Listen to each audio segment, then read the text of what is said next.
Pertemuan mereka itu berawal dari pada saat Reski sedang mencari rumah. Nah, kebetulan klien saya ini punya rumah di Pejaten yang mau dijual. Nah, Reski waktu itu datang sama pacarnya, kalau nggak salah pacarnya, yang kebetulan pacarnya juga public figure kalau nggak salah pada saat itu. Karena Reski tahu rumah klien saya itu dari rekomendasi dari pacarnya itu. Menurut keterangan klien saya seperti itu. Gitu. Akhirnya terjadilah jual beli rumah yang di Pejaten. Kebetulan rumah di Pejaten itu atas nama klien saya langsung. Nah, jadi mereka jual beli, terjadi jual beli. Gara-gara terjadi jual beli itu sering ketemu, akhirnya mereka pacaran. Nah, pacaran itu ya dari awal 2012 lah. 2012 awal atau pertengahan atau Maret, April sekitar itulah. Akhirnya mereka intens, akhirnya pacaran sampai akhirnya tahun 2013 mereka mempunyai anak. Itu juga pertanyaan yang sama juga yang pernah saya tanyakan sama klien saya, kenapa baru pada saat ini ya. Menurut singkatnya jawabannya dia ya, pertama selama ini dia sudah diam terlalu lama. Pertama diam terlalu lama, yang kedua juga dia memikirkan masalah anaknya yang mau sekolah.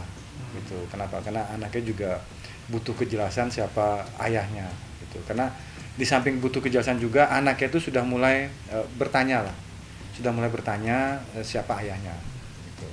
Nah, jadi klien saya itu benar-benar mempermasalahkannya baru sekarang ini ya, karena dia benar-benar ingin menuntut pengakuan anak.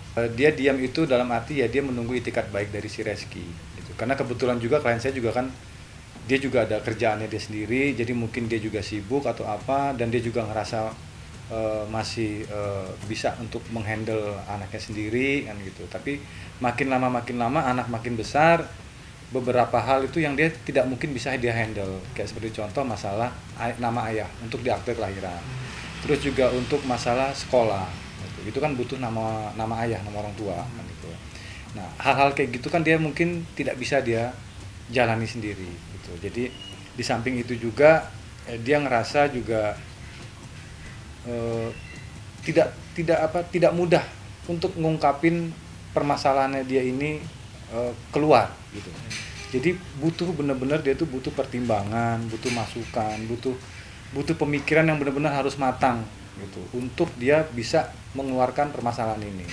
Nah, mungkin kebetulan baru di tahun inilah dia mempunyai kekuatan untuk berani mengungkap semua ini gitu. Karena bagi perempuan ini bukan hal mudah ini. Saya rasa bukan hanya klien saya saja. Pasti mungkin perempuan yang lain juga kalau mengalami hal yang sama dengan klien saya ini mungkin akan melakukan hal yang sama juga gitu. Saya memberikan surat klarifikasi dulu kepada pihak Reski ataupun pihak Pak Gogo bapaknya.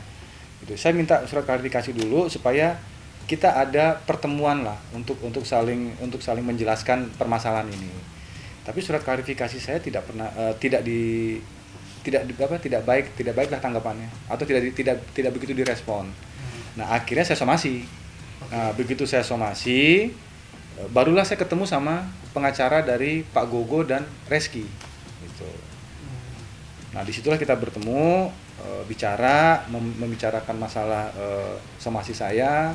Tapi dari hasil pertemuan itu juga tidak ada kata sepakat atau intinya tidak ada titik temunya lah, ya itu. Jadi akhirnya ya mau nggak mau ya saya harus lanjut ke langkah berikutnya.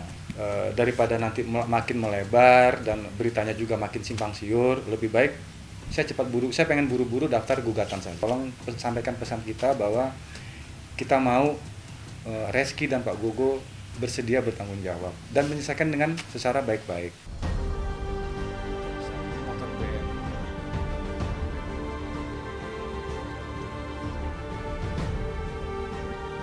Ini foto anaknya sekarang.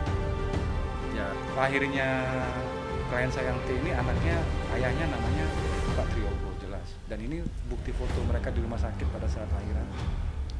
Dan kebetulan juga pada saat lahiran itu memang Pak Gogo yang membiayai. Oke. Ya. Dari awal tidak.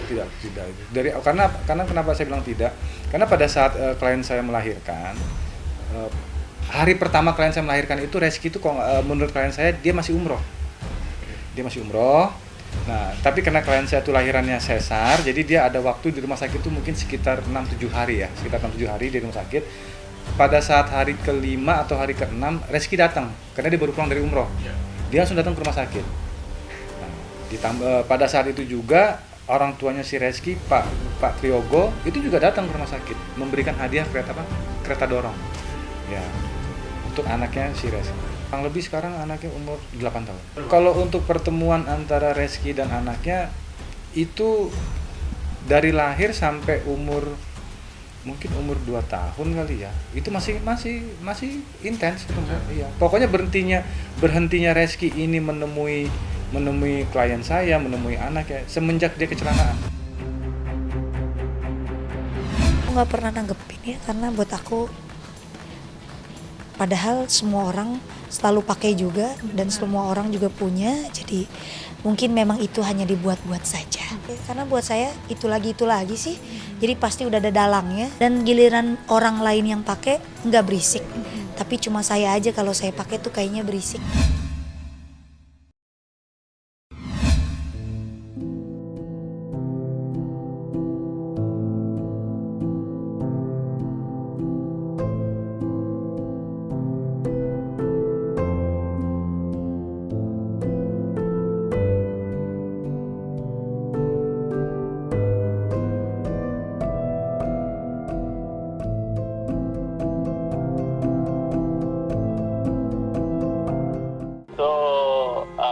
Sebenarnya bukan kanker hati ya gitu loh, jadi pemberitaan di luar tuh kayaknya terlalu dibesar-besarin deh gitu loh.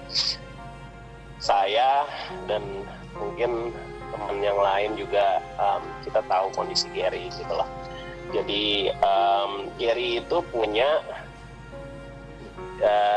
genetika badan yang tidak boleh capek, nggak koma gitu loh. Cuman ya gimana ya, orang mungkin kalau misalnya merasakan sesuatu di badan kita, terus tiba-tiba kita nggak bisa napas atau apa, itu bukan koma ya kalau menurut saya. Dia cuma mungkin mengalami ini aja kali, shock terapi gitu loh. Jadi enggak lah, dia nggak koma, dia sadar, cukup sadar. Pada waktu pertama kali saya video call pun, dengan foto yang sudah beredar di mana-mana, Gary dengan bantuan selang di hidungnya, foto itu kan yang tersebar, itu dia sebenarnya cukup aware gitu loh, cukup sadar, karena pada saat itu saya video callan. Ya, saya sebagai temennya Gary juga, saya turut prihatin karena yang pasti keluarganya juga sekarang sedang bingung, sedang sedih, sedang khawatir bagaimana kondisi Gary ke depannya nanti gitu. Dia juga waktu kita nongkrong tuh istilahnya dia itu udah nggak berani makan atau minum yang macam-macam gitu, milih-milih banget gitu. Dan memang sudah kondisinya sudah agak kurus, tapi memang saya pikir juga kalau kurusnya itu karena memang dia sudah mengurangi makan banyak kah atau apakah? Kalau saya bilang sih dia kan karena ya mungkin dia juga terlalu memforsir kerjaannya dia gitu loh. Karena 15 menit yang lalu kita video callan gitu loh. Jadi untuk sekarang kondisinya Gary alhamdulillah sudah cukup membaik gitu loh, dan sudah bisa berkomunikasi, udah bisa senyum gitu loh. Ini bukan penyakit yang seperti dibicarakan di luar sana gitu loh. Karena saya pribadi tahu persis gitu loh bahwa Gary ini seperti apa. Lulus TK, masuk SD 6 tahun. Antusias cuma karena belum masuk sekolah, jadi aku kayak sekolah online tuh bener-bener bukan hanya buat orang tuanya yang pastinya gak nyaman, anaknya lebih gak nyaman. Kayak dia banyak pasti, kan kalau ketemu tuh lebih tatap muka tuh pasti lebih enak ya buat anak-anak gitu. Terus dia juga ada teman-temannya. Kayak ini dia udah mulai dulu sempat jenuh nggak mau sekolah waktu online, waktu di umur 5 tahun kalau nggak salah. Jadi kita harus ngasih pengertian terus, dan alhamdulillah Arsya tuh anak yang mau diatur. Dan Arsy tuh jiwa sosialnya dari kecil. Kayak kemarin suster baru bilang ada pulang dari rumah Kaloli ada orang badut gitu kan. Terus tiba-tiba dia langsung kayak, mungkin dia ngelihat orang kita sering kayak gitu, suster cepetan keluarin duit gitu. Ya Uten nggak bawa duit, nanti Arsy ganti gitu. Coba kasih berapa ya, 20.000 nih utang adanya.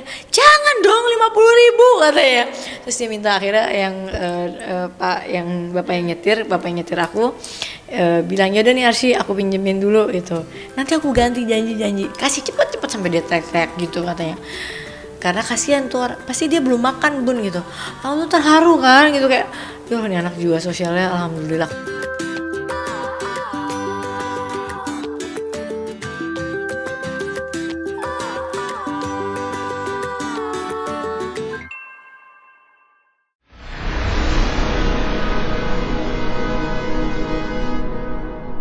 Jadi jangan lupa untuk subscribe Cumi Cumi. Ditekan ya tombol lonceng merahnya.